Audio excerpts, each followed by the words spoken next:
자, 우리 핵심 어법 6강 바로 시작하겠습니다. 이제 단어의 형성 부분이에요. 형태론 부분 거의 끝 부분이라고 생각하시면 돼요. 물론 의미 관계도 보기는 봐야 되는데 오늘 단어의 형성까지 정리 한번 해보죠.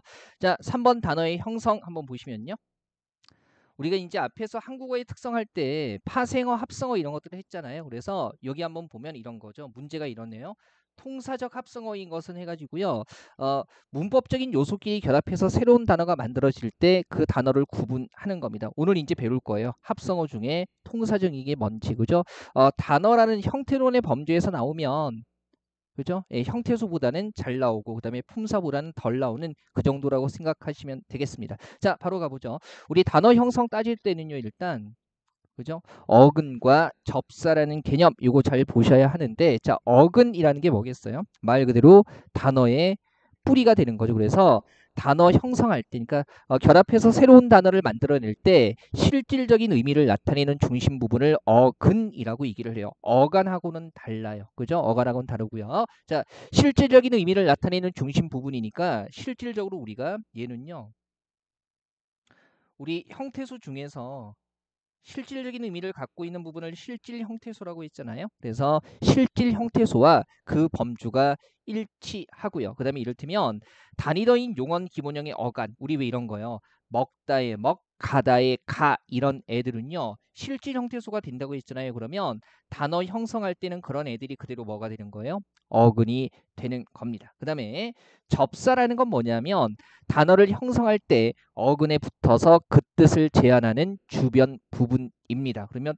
뜻을 제한한다고? 쉽게 생각하면 그 접사라는 애가 갖고 있는 뜻을 덧붙이는 건데, 예를 들면 이런 거예요. 우리 뒤에 나오는 예지만 그냥 배라는 단어는 단어 형성에서 하나의 어근이 되겠죠. 근데 접사 중에 야생에서 자라는, 야생으로 자라는 의미의 돌, 광석 얘기하는 게 아니고요. 돌이라는 접사가 있는데 이런 거죠. 그냥 배라고만 했을 때는 모든 배를 가리키는 건데, 여기에 돌이라는 접사가 붙으면 배들 중에서 어떤 배, 야생에서, 야생으로 자라는 배 이렇게 의미를 덧붙이게 되는 건데, 그러면 모든 배 중에서 야생으로 자라는 배라고 의미를 한정하는 거잖아요. 그래서 접사가 어근에 붙어서 뜻을 제한한다라는 게 그런 의미가 되는 겁니다. 모든 배가 아니라 야생으로 자라는 배라고 해가지고요. 배의 범주 딱 한정 제한하고 있는 거죠. 그래서 접사가 갖고 있는 뜻을 덧붙이면서 의미를 제한하는 부분이 되는 거고요. 그러면 이런 거죠. 접사가 의미가 없는 건 아니에요. 예, 의미가 없는 건 아니고 의미를 제한하는 건데, 당연히 얘는 접사라는 애의 성격은요, 문장에서 단독으로 쓰이지 못하고요. 접사를 구별하는 굉장히 쉬운 방법이요, 그죠? 자, 일단은 실질 형태소, 용언의 어간은 어근이 된다라고 우리가 정리했으니까 접사는 혼자서 단어로 쓰이지 못하고요, 그 자체로 구체적인 대상을 가리키지 못합니다.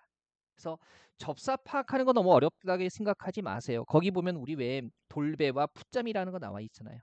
그러면 어휘 구성에서 배나 잠은 하나의 단어로 쓰이니까 어근이 되는 거고, 보세요. 돌배에 돌만 따로 뗐을 때 얘가 야생으로 자라는 이라는 의미를 갖고 있기는 하지만 어때요?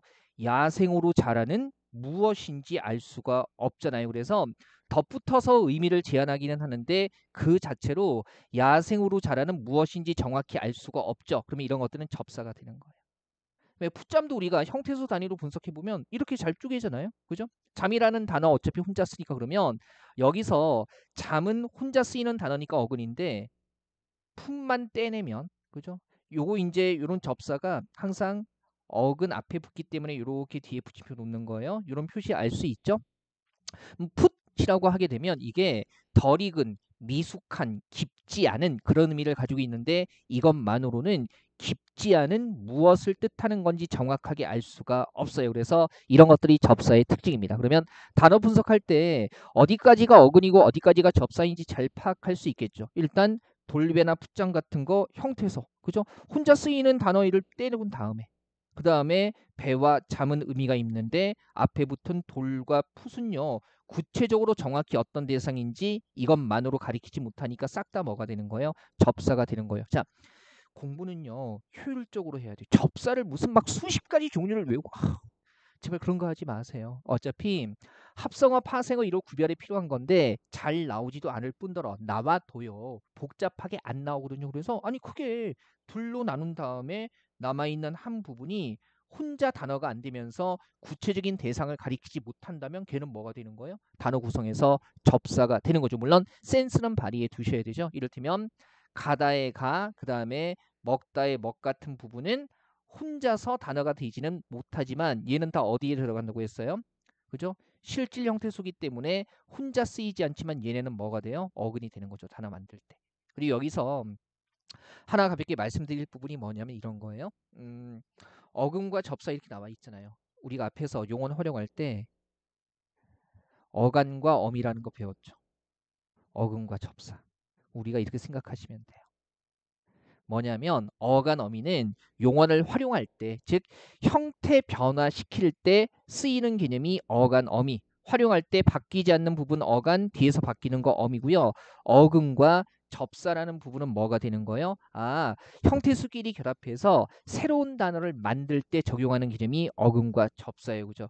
어미와 접사가 문법적으로 기능이나 의미가 일치하지 않기 때문에 활용할 때는 어간 어미라는 개념으로, 그 다음에 단어 형성할 때는 어근과 접사라는 개념을 쓰는 거예요. 그래서 복잡하게 생각하지 마시고는 보세요.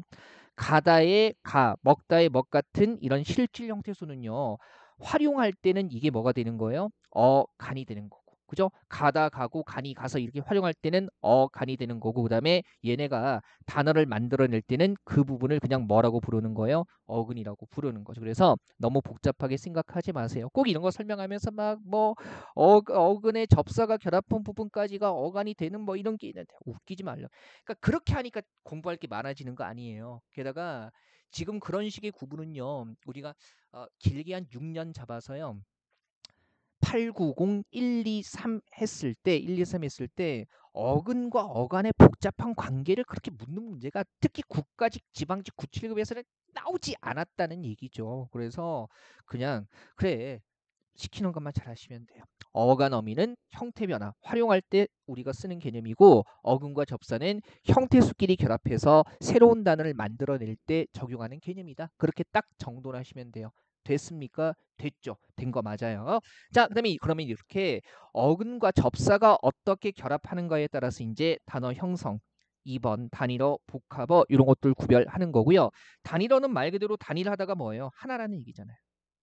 only one. 그죠? 넘버 원처럼. 그죠? 기태국어 넘버 원 이런 것처럼. 죄송합니다. 그래서 얘는 어근 하나만으로 이루어진 단어를 단일어라고 얘기하는 거고, 그다음에 복합어라는 것은요. 말 그대로 여러 가지가 합쳐져 있는 거겠죠. 그러면 어근끼리 결합해 있거나 아니면 어근에다가 접사가 붙어서, 그죠? 두 개의 요소가 결합해서 만들어진 단어를 우리가 뭐라고 하는 거예요? 복합어라고 이야기를 하는 겁니다. 그럼 보세요. 1번에 동그라미 1번에 여기서 나오는 거죠. 바로 밑에 쓰여 있죠. 파생어 있어요. 파생어는 뭐예요? 어근에 접사가 결합한 걸 파생어라고 합니다. 한번 볼게요. 예를 들면 햇밤이라든가 나무꾼, 이거 형태수 분석할 수 있나요? 당연히 할 수 있죠. 밤이라는 단어 따로 쓰고 나무라는 단어 따로 쓰니까. 그러면 얘는 하나의 단어가 되니까 어근이고요. 문제가 햇과꾼인데 보세요. 우리 햇밤 그러면 당해의 난 밤 얘기를 하는 건데, 다만 햇만으로는요. 정확히 그에 나온 무엇인지 구체적인 대상을 가리키지 못합니다. 그럼 이게 뭐예요? 접사죠. 그다음에 나무꾼 그러면 나무를 전문적으로 하는 사람인데, 그죠? 우리가 뒤에 나오는 꾼이라는 것만 가지고는 정확히 어떤 일을 하는 사람인지 정확히 알 수가 없잖아요. 구체적인 대상을 가리키지 못하죠. 접사죠. 아니 햇이 접사다, 꾼이 접사다라고 외우는 게 아니고요. 그래, 접사의 특징, 의미를 갖고 있기는 한데 정확히 어떤 대상인지 구체적인 대상을 가리키지 못한다. 접사라는 거 알잖아요. 그러면 이런 것들 보면서 어근에 접사가 결합한 이런 단어들 뭐 파생어라는 거 알 수 있는 거죠. 쉬워요, 어려워요? 되게 쉽지 않습니까? 그죠? 되게 쉽죠. 쉬운 거예요. 그다음에 합성어는 뭐겠어요, 이번에? 접사 결합한 게 아니라 합성어는 먹끼리 결합한 거. 그렇죠. 어근에 뭐가 또 다른 어근이 결합한 걸 합성어라고 이야기를 해요. 예를 들면 밤나무라든가 손발. 자, 형태소 분석할 수 있죠? 아니 어차피 밤 따로 쓰고 나무 따로 쓰니까 나누기고요. 손과 발. 근데 밤 따로 쓰는 실질 형태소니까 어근이 되고요. 나무도 어근이 되죠. 구체적인 대상을 가리키는 거. 그다음에 손과 발 각각이 다 어근이 됩니다. 그래서 이렇게 어근끼리 결합한 것을 우리가 뭐라고 하는 거예요? 합성어라고 이야기를 하는 거죠. 복잡할 거 없죠. 옛날 공무원 국어 문법 시험에서는요. 합성어하고 파생어 구분하는 문제 많이 나왔는데 역시 맞춤법이나 표준어 규정에 비해서 실생활에 그렇게 쓸 일이 많지 않기 때문에 그죠? 파생어, 합성어 구분하는 거 너무 스트레스 받지 마세요. 다만 다른 걸로 확장하고 그다음에 최근 우리가 6년 정도 기출문제는 풀어야 되는데 그런 기출문제들 문법에 이런 개념이 활용되기 때문에 필요한 만큼만 잡아두시면 됩니다. 그죠? 인혁처에서 좀 출제 범주 좀 빨리 정돈해 줬으면 좋겠는데 요즘 나라가 뭐 난리도 아니어가지고 뭐 폭염부터 시작해서 그죠? 끔찍한 일들도 참 입에 담기 힘든 끔찍한 일들도 많이 일어나고 있잖아요. 그래서 이 공무원 시험의 어떤 유형이나 경향을 다듬어서 공식적으로 발표하는 게 진행이 좀 안 되는 것 같습니다. 많이 아쉽네요. 그죠? 더위도 좀 가고 나라가 좀 평안했으면 좋겠는데 그죠? 그리고 또 제가 또 여러분들하고 공부하다 보니까 공무원 월급도 좀 이렇게 네? 좀 실질적으로 너무 짜. 그렇지 않습니까? 그죠? 예, 그래서 조금 더 올랐으면 좋겠. 아니 그래도 뭐 혜택이니 뭐니 해도 평균적인 수준, 그러니까 그 실질 명목 임금 말고 실질 임금이 좀 올라야 되지 않겠습니까? 그죠? 좀 속상합니다. 참, 그리고 이제 저도 실질 임금이 올라야 되지 않겠습니까? 주변에 소문 좀 내주세요. 유튜브 구독자가 찔끔찔끔 늘고는 있는데 1.09 천명? 그러니까 1090명인 거잖아요. 그게. 그쵸? 빨리 실버 버튼인가요? 그거? 골드 버튼 그거 받아야 되는데 큰일입니다. 일단 어, 기템 아니야. 유튜브 구독자 수가 지금 1100명이 안 되는 게 10,000명이 되면 1만 명이 되면 그죠? 요리 플러스 먹방 라이브로 진행하겠습니다. 그죠? 뭐 요리하고 먹방 제 칼질 솜씨 그래서 이제 한번 하겠습니다. 그죠? 먹방도 그냥 뭐 이렇게 제가 요리해서 맛있게 먹을게요. 그래서 정말 막 와구와구 먹는 거 먹방 1만 명 주변에 소문 좀 내주세요. 그죠? 기태형 강의 좋으니까 나만 알고 들을 거야. 예, 뭐 그 심정은 이해합니다. 심정은 이해하는데 그럼 저는요. 저는 어떻게 살아요? 그래서 주변에 소문 좀 내주세요. 그죠? 1만 명. 그죠? 이 강좌 개념 강좌 진행하는 거 말고요. 제가 이제 말만 하고 실천을 안 하면 하나만 안 하잖아요. 그래서 준비하고 있는 게 있는데 일단 개념 강좌 좀 안정적으로 업로드 쭉 하면서 여러분들께 도움되는 거 더 할 테니까 1만 명 도와주십시오. 도와주십시오. 자, 쓸데없는 얘기를 했네요. 친구가 이밥차 저기 출판하고 그거 하는 게 사장의 친구인데 그 요리 스튜디오가 있더라고요. 그래서 제가 예전에 얘기는 해놨었어요. 나 여기서 요리하고 먹방 라이브 한번 해도 되냐 했는데 우리는 구독자 1,000명짜리는 안 받는다고 그래가지고 못하고 있습니다. 자, 나중 얘기고. 자, 가볼게요. 그러면 3번에 파생어 뭐 결합한 거라고 했어요? 어근에 접사 결합한 건데 지금 괄호 1번에 접두사 2번에 접미사 그러면 이거 머리 두자 꼬리 밑자 아니겠어요? 그러면 어근 앞에 붙는 접사를 접두사라고 하는 거고요. 어근 뒤에 붙는 접사를 꼬리 밑자 써서 접미사라고 하는 거죠. 그죠? 그러면 이런 접두사 보세요. 지금 거기 개, 옆, 돌맨, 설, 풋, 해, 헷, 홀, 홑 이런 접두사 나와 있는데 외우는 게 아니고요.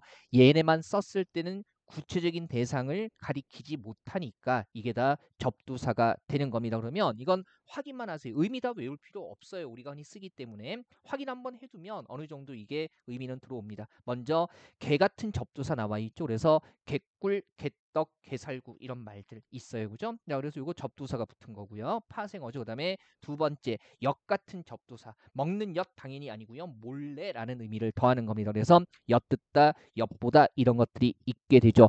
엿만으로는 몰래 정확히 뭐 하는 건지 알 수가 없기 때문에 당연히 이런 것들 다 접사가 되는 겁니다. 자, 우리 개 역 같은 접두사는요. 흔히 쓰는 접두사요. 욕하는 거 아닙니다. 저 그런 거 몰라요. 개 역 같은 접두사 가볍게 확인하시고요.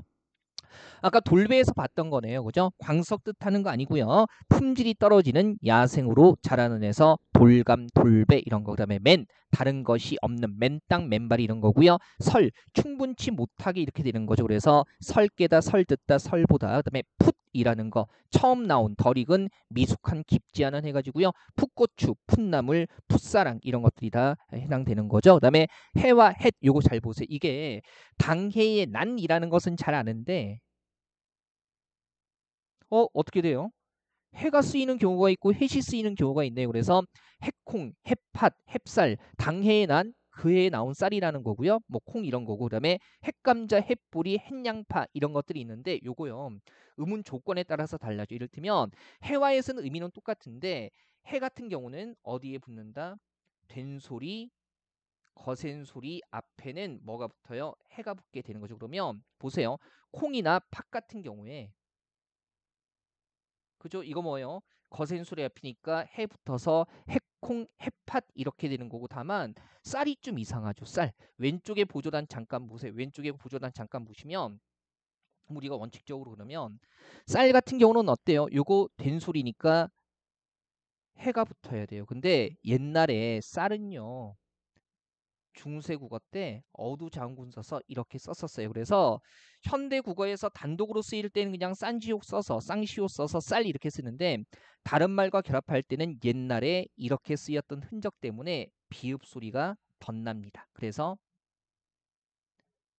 햅쌀 이렇게 쓰이게 되는 거죠. 우리 교재에 빨간색 어휘로 표현돼 있을 거. 그다음에 된소리 거센소리 아닐 때 그 외의 경우에는 다 햇이 붙는 겁니다. 그래서 보리 같은 경우는 된소리도 아니고 거센소리도 아니니까 뭐가 붙어요? 햇볼이 이렇게 되는 거고요. 자, 파생어라는 거, 접두사가 붙은 거라는 거 중요하지만 이런 접두사 붙었을 때 단어 자체의 표준어 형태, 햅쌀과 햇보리는요 시험에 잘 나오기 때문에 알아두셔야 합니다. 그죠? 쉽죠. 그다음에 자 45쪽입니다. 홀과 홑 의미가 비슷하죠. 의미 비슷한데 꼭 알아야 되는 건 홀몸과 홈몸 되게 비슷해 보이죠? 우리가 이것도 보존한 잠깐 보세요. 자, 임신 상태와 관련해서는 뭐만 쓴다?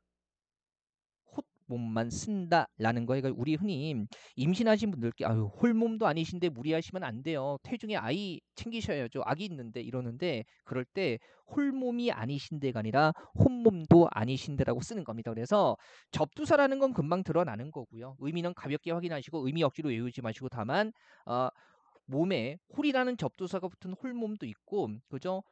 호치라는 접두사가 붙은 혼몸도 있는데 임신 상황과 관련해서는 뭐 혼몸만 쓴다라는 거. 홀몸도 아니신이가 아니라 혼몸도 아니신데 이렇게 써야 한다는 거죠. 요거 잘 기억해 두세요. 자, 접두사라는 거 외우는 거 어렵지 않아요. 외울 필요 없고요. 의미도 우리가 일상적으로 쓰는 단어 접사들이기 때문에 의미는 한번 확인하시면 되고 다만 맞춤법상 표준어 규정상 중요한 것들이 있기 때문에 햅쌀, 햅보리 임신 상태와 관련해서는 혼문만 쓴다라는 거 이런 것들 잘 알아두시면 됩니다. 포인트가 너무나 명확하지 않습니까? 그죠? 예, 대단합니다. 자, 그다음에 전미사 있어요. 전미사 쭉 한번 보세요.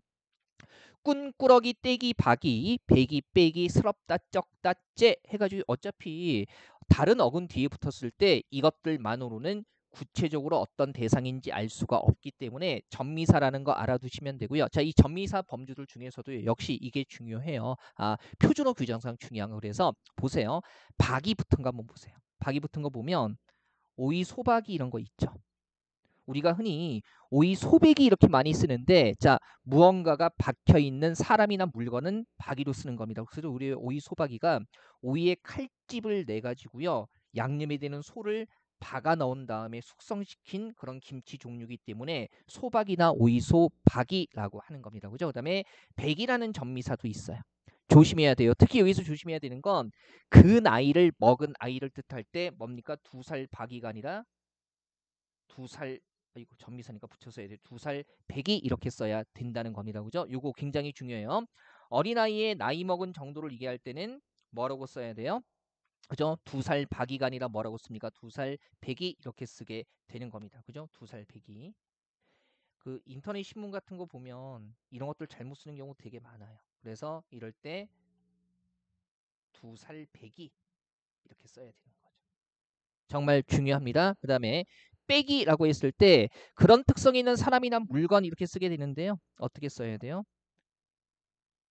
곱빼기. 그래서 보통의 양보다 여러 배가 되는 그런 특성이 있는 음식이라는 겁니다. 그래서 곱빼기 이렇게 써야 되고요. 절대로 이렇게 쓰지 않아요. 그죠? 이렇게 써도 어차피 발음이 된술이 되기 때문에 곱빼기라고 되기 때문에 그래서 헷갈리거든요. 하지만 정확하게 여러 배의 특성이 있는 음식에서 빼기라는 전미사가 붙는 겁니다. 그 다음에 스럽다 같은 경우도요. 걱정스럽다, 복스럽다 이렇게 붙는 전미사인데 예스럽다. 지금 뭐 때문에 말씀드리는 거냐면 자꾸만 예스럽다를 예스럽다라고 잘못 쓰는 경우들 있기 때문에 말씀드리는 거거든요. 근데 우리 복스럽다 같은 거에서 연상해 보면 이 스럽다라는 전미사는 복과 같은 명사 어근 뒤에 붙습니다. 그래서 이 예는요 옛날의라는 의미의 관형사고요. 얘는 옛날이라는 뜻의 명사예요. 그래서 명사 예에 스럽다 붙어서 예스럽다가 아니라 예스럽다 이렇게 쓰게 되는 거고요. 그 다음에 적다라는 전미사도 있어요. 그런 것을 느끼게 하는 데가 있음 이런 뜻인데 객적다 겸연적다 해가지고요. 명확하게 우리 왜 객적다 같은 경우도요. 이렇게 적어도 발음은 객적다로 될 수밖에 없기 때문에 여기서 또 선생님 근데 곱빼기 이렇게 쓴 거하고 객적다 이렇게 쓴 게 발음이 왜 된소리로 될 수밖에 없어요? 복습하고 계시죠? 그죠? 안 울림 소리 다음에 구두버섯 오면 무조건 뭐로 발음돼요? 된소리로 발음되죠. 된소리 되기 경험한 현상. 그래서 이렇게 적어도 된소리로 발음이 되기 때문에 이렇게 적는 것들 헷갈리는 거라고요. 하지만 명확하게 빼기 적다 했을 때 전미사 자체가 뭐인 거예요? 된소리로 표기되는 전미사인 겁니다. 그래서 헷갈리지 않게 조심하라고 말씀드리는 거예요. 겸연 적다 같은 것도 마찬가지고요. 그죠? 자, 전미사라는 거 파악하는 거 어렵지 않고요. 표준어 규정상 정확한 어휘가 무엇인가 하는 게 중요해요. 그다음에 째 그대로 전부 밥을 그릇째 들고 먹었다 이렇게 쓰이는 거고요. 여기서도 중요한 게 전부를 뜻하는 째라는 전미사가 붙어서요. 송두리째 혹은 통째 이렇게 쓰이는 겁니다. 예. 또 하루살이 같은 게 시험 보러 갔을 때는 개미가 덤비고 집에서 찍을 때는 하루살이 같은 게 덤비고 정말 속상합니다. 여러모로 긍정적으로 생각해야죠. 어, 곤충들까지 기태형이 강의를 들으러 모이는 겁니다. 그죠? 예, 모기도 곧 오겠네요. 자, 어쨌든 전체를 뜻할 때 그래서 째라는 점이사 붙기 때문에 송두리째, 통째 이렇게 써야 되지. 송두리채 그죠? 이렇게 쓰니까 이렇게 써왔는데라는 생각이 들죠. 통채 이렇게 쓰지 않습니다. 그죠? 요거 잘 보셔야 되고요. 자, 전미사라는 거 가볍게 확인하시고요. 여기서는 어휘 자체가 중요하다고 말씀드렸습니다. 그죠? 어휘 자체가 중요한 거예요. 잘 확인하시고요. 자, 그 다음에 4번에 합성어 갑니다. 합성어 뭐라고 했어요? 그죠? 어근과 어근이 결합한 거. 자, 의미에 따른 분류해가지고요. 어근과 어근 결합했을 때 얘가 대등이게, 종속이게, 융합이게 이런 것들 물어보기도 하는 겁니다. 2013년 국가직 9급에 최근까지 시험 봤을 때 그때 이제 마지막으로 출제가 됐고요. 근간에는 거의 출제되지 않습니다. 용어에서 되게 쉽죠. 대등 그러면 뭐예요? 대등한 거니까 어근 각각의 뜻이 그대로 유지가 되는 거. 그래서 대여섯 뛰놀다 미닫다 서넛 여닫다 오가다 팔다리 한두 대여섯 다섯 혹은 여섯 뛰놀다 뛰다와 놀다. 여기에서 갑자기 선생님 이거 뛰다의 뛰만 있는데 어근입니까? 아이고 우리 왜 기본형의 어간 뛰다의 뛰는 단어 만들 때는 실질 형태수로 뭐가 된다고 했어요? 어근이 된다고 했죠. 그 다음에 놀다의 놀도 어근이고 어미는 단어 형성에 관여하지 않습니다. 그죠? 단어 활용에만 관여하기 때문에 그래서 활용에만 관여하기 때문에 뛰놀다도 어근과 어근이 결합한 합성어고요. 뛰다와 놀다 각각의 뜻이 그대로 유지가 되기 때문에 대등 합성어예요. 미닫다, 밀다와 닫다. 그죠? 밀다와 닫다 결합하면 미닫다라는 형태로 쓰인다고 가볍게 확인만 하세요. 그 다음에 선엇, 셋 혹은 넷, 여닫다, 열다와 닫다, 오가다, 오다와 가다, 팔다리, 팔과 다리, 한두 그러면 하나 혹은 둘 해가지고요. 어근 각각의 뜻이 그대로 유지가 되는 거죠. 이런 것들 대등 합성어라고 하고요. 종속 합성어는요. 한쪽에 어근이 다른 쪽에 종속돼 있다는 건데 그러면 종속돼 있다는 것은 하나가 꾸미고 하나가 꾸밈을 받아서 그죠? 핵심적인 의미가 꾸밈을 받는 말이 있다는 거 아니겠어요? 그래서 쉽게 생각하면 한쪽의 어근이 앞쪽의 어근이 다른 쪽의 어근을 수식 하는 겁니다. 이를테면 가죽신 그러면 가죽으로 만든 신, 물걸레, 물에 적신 걸레, 소고기, 소의 고기, 손수건, 손을 닦는 수건, 손과 수건이 아니라 손을 닦는 수건 해가지고요. 그죠? 손이 꾸미는 의미가 있죠. 그래서 수건의 의미가 종속돼 있는 거예요. 수건이 핵심적인 의미니까. 그래서 이거 앞에 어근이 뒤 어근을 꾸미는 형태로 되어 있으면 종속 합성어예요. 손수레, 손으로 끄는 수레고요. 쇠로 된 못, 쇠사슬, 쇠로 된 사슬, 책가방, 책을 넣는 가방 이렇게 되는 거죠. 그 다음에 융합 합성어, 퓨전이잖아요. 그래서 얘네들은요, 어근들이 모여서 완전히 하나로 융합해서 제3의 새로운 의미를 나타내는 겁니다. 그래서 강상 그러면 강과 산 말고요. 뭡니까? 이거 국토 얘기하는 거죠. 바늘방석, 불편한 자리 등등등 해서요. 밤낮, 보릿고개, 손발, 쑥밭, 쥐뿔, 집안, 춘추, 피땀 같은 것들은 다 제3의 새로운 의미를 형성한 융합 합성어인데요. 선생님 왜 뜻을 다 말씀하시다가 많아요. 우리 교재 좋다고 했잖아요. 46쪽 보세요. 먼저 잠깐 보세요. 예, 같이 보고 계신가요? 융합 합성어의 의미 해가지고요. 융합 합성어들의 의미 가볍게 정리해놨습니다. 확인하시면 되고요. 다시 돌아오세요. 얘는 2013년에 대등종속 융합 물어보는 게 마지막으로 출제됐다고 했잖아요. 현재까지 기준으로 봤을 때. 자, 구성에 따른 분류가 상대적으로 잘 나와요. 아까 우리가 대표 기출 문제에서 봤던 거네요. 그죠? 통사적인 합성어인 것은 해서 대표 기출 문제로 봤던 겁니다. 보세요. 용어가 살짝 낯설죠? 통사적인 합성어.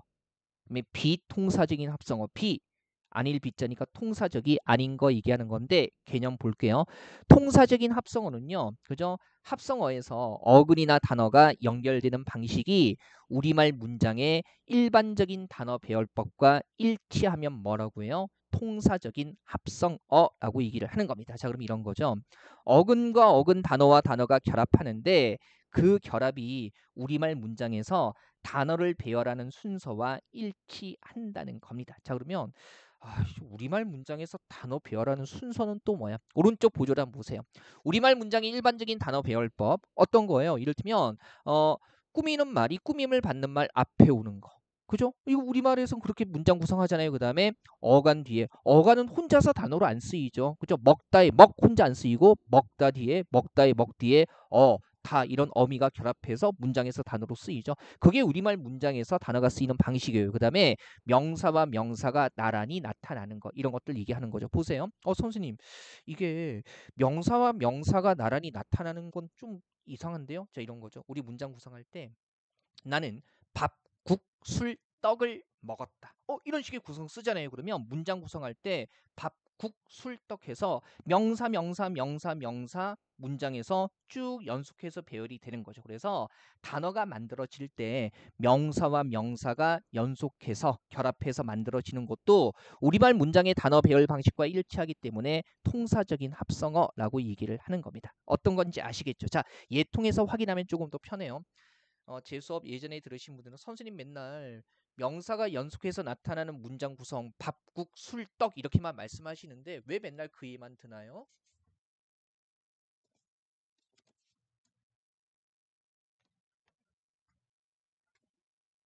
자, 여러분들이 사실 필요는 없고요. 학교 교육 문법의 기본이 되는 책이고요.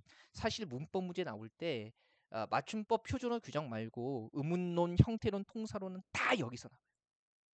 다 여기서 나와요. 그래서 제가 예상 문제나 모의고사 문제도 다 여기서 만드는 거여서 그 제 강의를 강사들도 많이 보기 때문에 너네들 학생들 가르칠 때 이 정도 책은 좀 읽고 가르치라고 한번 보여드리는 겁니다. 제발 좀 엉뚱한 거 가르치지 말고 시험에 나오는 기준 좀 찾고 가르치라고 보여드리는 거고요. 그래서 이제 제가 맨날 드는 예문이 이 책들이 있는 예문이에요. 이 책들이 있는 예문을 제 교재에 쓰면 저작권에 걸리기 때문에 그래서 제가 말씀으로만 이렇게 전달 드리는 겁니다. 자, 구체적으로 보죠. 그러면 보세요. 큰아버지는 어때요? 크다의 어근이죠. 아버지도 어근이니까 합성어인데 보세요. 큰아버지가 어떻게 돼요? 큰과 아버지 이렇게 쪼개지는데 이렇게 꾸미는 말, 꾸밈을 받는 말이네요. 그러면 우리말 문장 구성에서 꾸미는 말이 꾸밈을 받는 말 앞에 오는 거니까 통사적인 합성어죠. 그다음에 얘는 알다의 알. 당연히 어근이죠. 그다음에 여기에 어미 아가 붙고 보다가 결합한 건데 그러면 어근이니까 합성어인데 우리 보세요. 우리 왜 국어 문장에서 알다와 보다 같은 두 개의 용언을 연결할 때는 그죠? 어미를 넣어서 연결하잖아요. 그래서 알아보다라는 단어는 그죠? 어간에 어미가 붙어서 자연스럽게 연결이 된 거예요. 우리말 문장에서 어간 뒤에 어미 붙여서 다른 용언들 연결하니까 그죠? 문장에서 쓰이는 방식이 그대로 드러나는 거죠. 세 번째 집안은 명사 밥, 국, 술, 떡을 먹었다처럼 그래 어휘 구성 봤더니 합성어인데 명사가 연속하고 있어요. 실제 문장에서도 명사 연속해서 쓸 수 있기 때문에 우리말 문장 구성의 단어 배울 법과 일치하는 통사적인 합성어가 되는 겁니다. 자 일단 여기까지 봤을 때는 권 선생 기태형답지 않게 명확하지 않은데 그래서 이것까지 봐야 돼요. 그러면 명확하게 드러나요. 잘 보세요. 비통사적 합성어는 그러면 반대로 어근이나 단어가 연결되는 방식이 우리말 문장의 단어 배열법과 일치하지 않는 거잖아요. 지금 보면 검버섯은요. 검다의 검에다가 버섯 결합한 건데 지금 생각해 보세요. 우리 왜 어감만 있고 그죠? 어근이 되는 어감만 있고 어미가 없네요.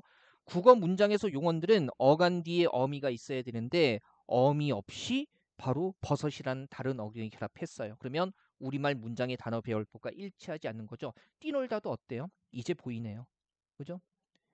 뛰다의 뛰에다가 놀다가 결합한 건데 그죠? 지금 보니까 얘도 용언이잖아요. 어감만 있고 어미가 없어요. 국어 문장에서 동사나 형용사가 쓰일 때 어감만 있고 어미가 안 붙지는 않잖아요. 그죠? 그러면 우리말 문장의 단어 배열법과 일치하지 않는 겁니다. 그래서 뭐가 돼요? 비통사적 합성. 그러면 다시 1번으로 돌아가세요. 1번으로. 자, 큰아버지 같은 경우 이런 거잖아요.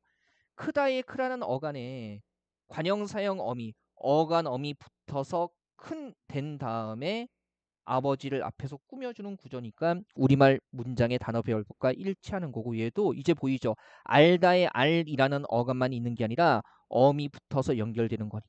그죠? 통사고. 그다음에 명사끼리 연결되는 거. 얘는 검다의 검, 뛰다의 뛰 어때요? 어감만 있고 어미가 없죠. 아니 국어 용어에 어미 없이 쓰이는 단어가 어디 있어요? 그래서 이런 것들은 우리말 문장의 단어 배열법과 일치하지 않는 겁니다. 그래서 비통사적 합성어가 되는 거죠. 굉장히 쉬워지죠. 쉬워요, 어려워요?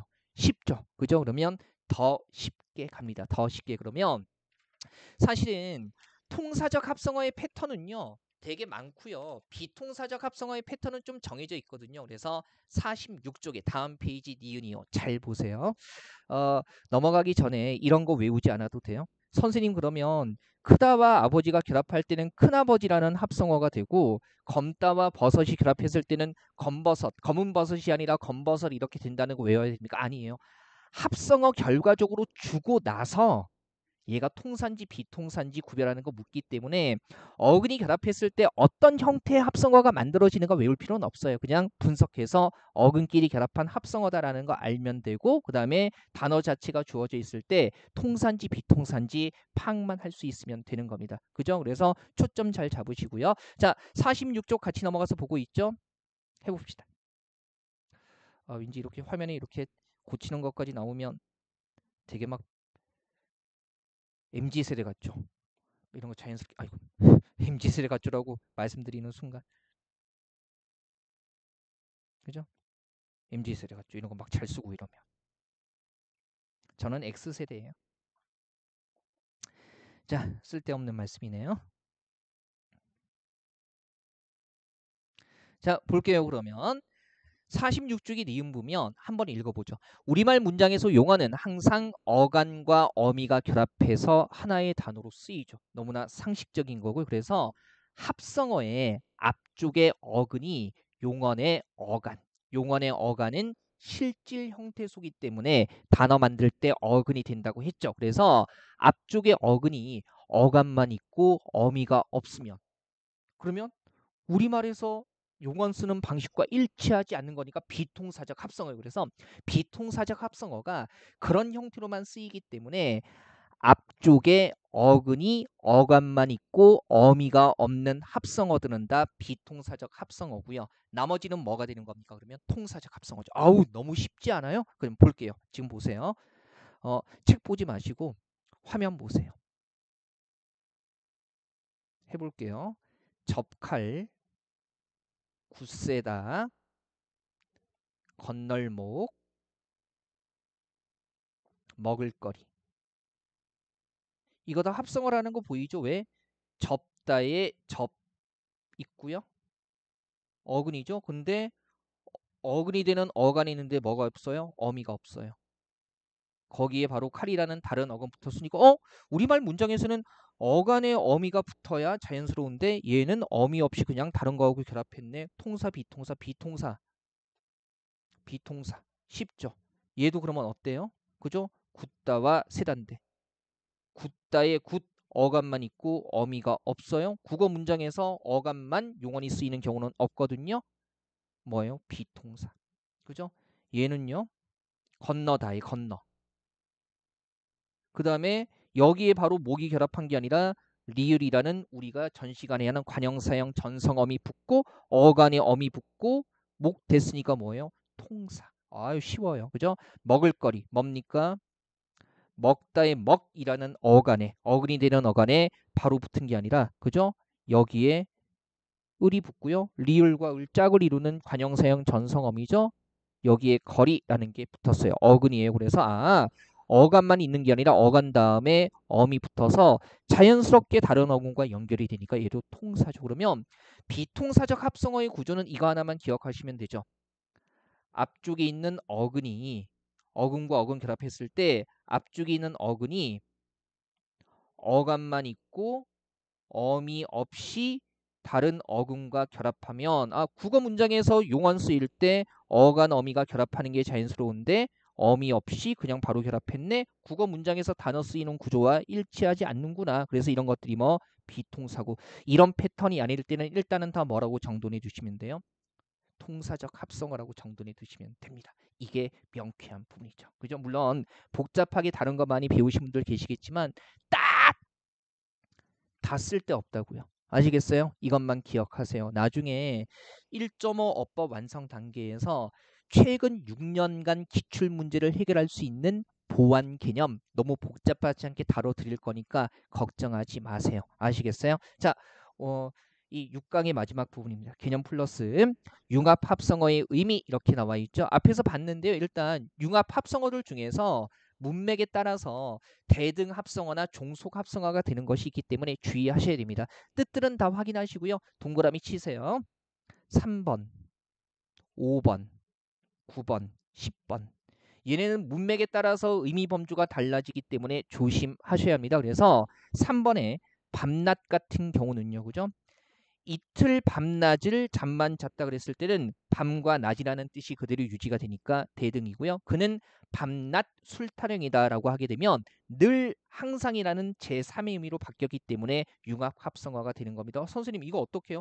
어떡하긴요. 시험에서 이런 합성어들은 의미 범주 물을 때 나오게 된다면 그러면 원래 단어 자체가 두 가지 의미 범주 쓰이기 때문에 항상 문장으로 예문을 줄 수밖에 없죠. 그래서 걱정하지 않아도 돼요. 나머지 가볍게 확인하시고 그다음에 5번에 손발이라는 거 한번 보세요. 날씨가 추워 손발이 시렸다.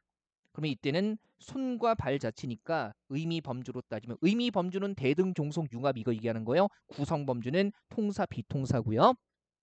의미 범주로 따지면 손과 발이라는 뜻 그대로 유지가 되니까 대등이고요. 그 다음에 그녀는 늘 노마님의 손발 노릇을 해왔다 그러면 손과 발이라는 게 아니라 마음대로 부리는 사람이라는 제3의 의미 쓰이기 때문에 융합 합성어 되는 거죠. 그 다음에 9번에 춘추라는 것도 보세요.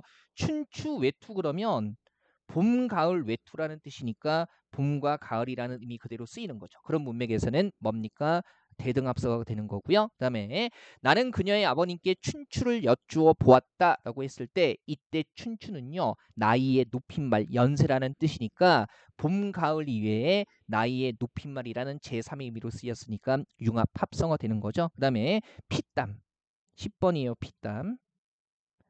요즘에 시험에 거의 안 나오는데 그나마 나올 만한 요소를 확인하는 겁니다. 그래서 얼마나 심한 고문을 받았는지 그는 피땀으로 범벅이 되어 돌아왔다 이렇게 쓰게 되면 이때는 피와 땀 자체니까 대등 합성어 되는 거고요. 그죠? 그다음에 백성들은 피땀으로 땅을 일구었다 그러면 피 뿌리고 땀 뿌려서 땅을 일구었다는 게 아니라 뭡니까? 노력과 정성을 뜻하는 거죠. 그래서 이럴 때는 뭐가 돼요? 융합 합성어가 되는 거죠. 그죠? 자, 요거는 가볍게만 확인하세요. 근간에 거의 시험에 출제되지 않기 때문에.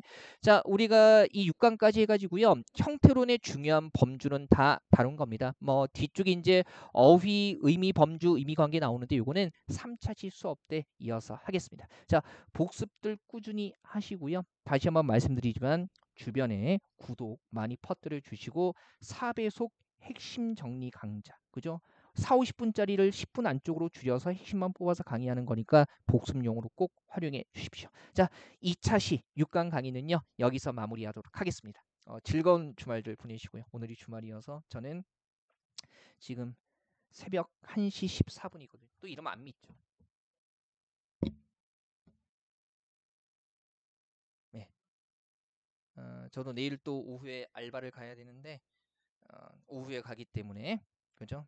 아르바이트 오후에 가기 때문에 오늘 그 일주일 동안 열심히 살았다. 하루도 쉬는 날이 없거든요. 일주일 동안 열심히 살았다는 의미로 저는 맥주 한 캔 하고 자겠습니다. PPL 아닙니다. 들어오면 좋지만 그죠? 예, 10,000원의 네캔. 요즘엔 조금 올랐죠, 그죠? 저는 이거 마시고 자겠습니다. 여러분들도 주말에는 뭐 한 캔 정도는 괜찮아요. 과음하실 일은 없을 거고. 자, 다음에 3차시 강의 때 뵙겠습니다.